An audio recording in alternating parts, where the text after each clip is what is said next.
जो कुछ वहाँ हुआ है संभल में वो पुलिस और एडमिनिस्ट्रेशन की गलतियों की वजह से हुआ है। इस पूरी घटना की जांच होनी चाहिए कि आखिर गोली क्यों चलाई गई और ये सब माहौल क्यों हुआ, कौन अफसर इसके लिए जिम्मेदार हैं। निष्पक्ष जांच होगी तो जो अफसर दोषी पाए जाएं उनके खिलाफ कार्रवाई और उनको सज़ा मिलनी चाहिए। मुख्यमंत्री ये कहते हैं कि बांग्लादेश और वो लोग जो संभल में दंगा कर रहे हैं उनका डीएनए एक है।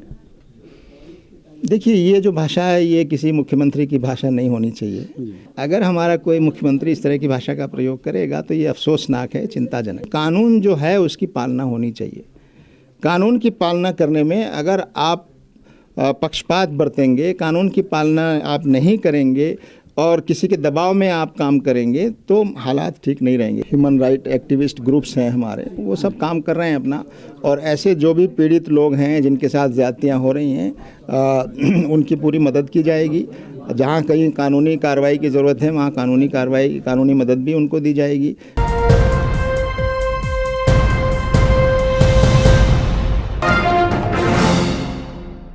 हमारे साथ है जमात इस्लामी हिंद के नायब अमीर इंजीनियर सलीम साहब। इंजीनियर साहब, संभल मामले में अभी भी गिरफ्तारियां हो रही हैं। जो लोग जेल मिलने जाते हैं वो बाहर आकर के खुलासा करते हैं कि ज़बरदस्त पिटाई की गई है, तो जिनको गिरफ्तार किया जा रहा है पीटा भी जा रहा है। एक मामला ऐसा सामने आया जिसके गोली लगी थी, उसको बेड़ियों में जकड़ के रखा और जब थोड़ा रिकवर हो गए तो जेल भेज दिया गया। देखिए, हमारी जो वहाँ की लोकल टीम्स हैं और हमारे जो ह्यूमन राइट एक्टिविस्ट ग्रुप्स हैं हमारे, वो सब काम कर रहे हैं अपना, और ऐसे जो भी पीड़ित लोग हैं जिनके साथ ज़्यादतियाँ हो रही हैं उनकी पूरी मदद की जाएगी।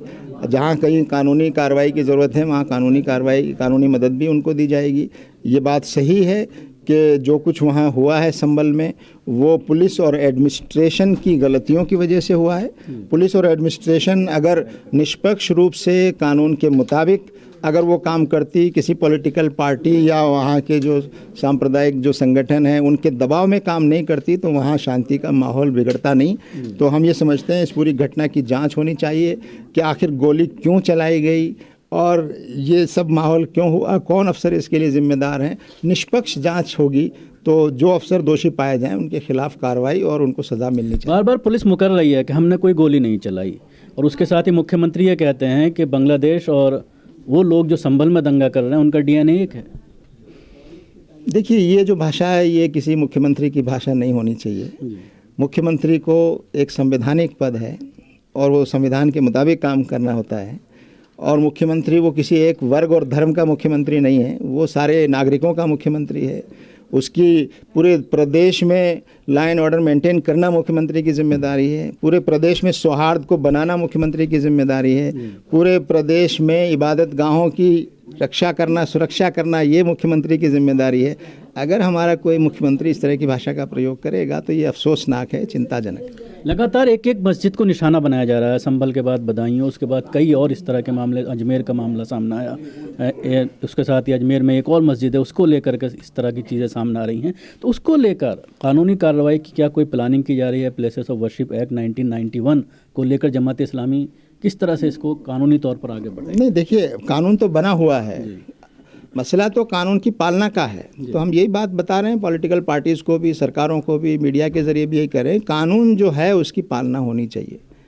कानून की पालना करने में अगर आप पक्षपात बरतेंगे, कानून की पालना आप नहीं करेंगे और किसी के दबाव में आप काम करेंगे तो हालात ठीक नहीं रहेंगे। इसलिए हम यही सुझाव देना चाहते हैं कि हमारी पुलिस और एडमिनिस्ट्रेशन को किसी दबाव के बगैर निष्पक्ष रूप से कानून के मुताबिक काम करना चाहिए। कल बाबरी मस्जिद की डेमोलेशन की बरसी थी, उस दरमियान सोशल मीडिया पर जिस तरह का मवाद देखने में आया, नफ़रत मस्जिदों को लेकर, और कल एक यूनिवर्सिटी का भी उत्तर प्रदेश का सामने आया जहां पर मस्जिद है, बाहर जा कर के नारे लगाए गए और उसके साथ हनुमान चालीसा पढ़ने की बात कही गई और कहा कि नमाज बंद करा दी जाएगी। तो कहीं ना कहीं नमाज के खिलाफ उत्तराखंड से 10 वीडियो इस तरह की सामने आई हैं कि कोई अगर घर में भी नमाज पढ़ रहा है तो उसका विरोध हो रहा है। देखिए, ये मसला तो एडमिनिस्ट्रेशन का मसला है, ये सरकारों का मसला है कि जो लोग कानून हाथ में लेते हैं, जो नफ़रत फैला रहे हैं, जो लोग माहौल को ख़राब करना चाहते हैं, ऐसे लोगों के ख़िलाफ़ कार्रवाई करना सरकार की और पुलिस और एडमिनिस्ट्रेशन की जिम्मेदारी है। तो अगर वो उनके ख़िलाफ़ कार्रवाई ना करके और जो पीड़ित हैं उनको निशाना बनाएंगे तो जाहिर है कि इससे बड़ा अन्याय और क्या हो सकता है। तो ये सरकार और एडमिनिस्ट्रेशन की जिम्मेदारी है कि ऐसे लोगों के खिलाफ कानून के मुताबिक कार्रवाइयाँ करें।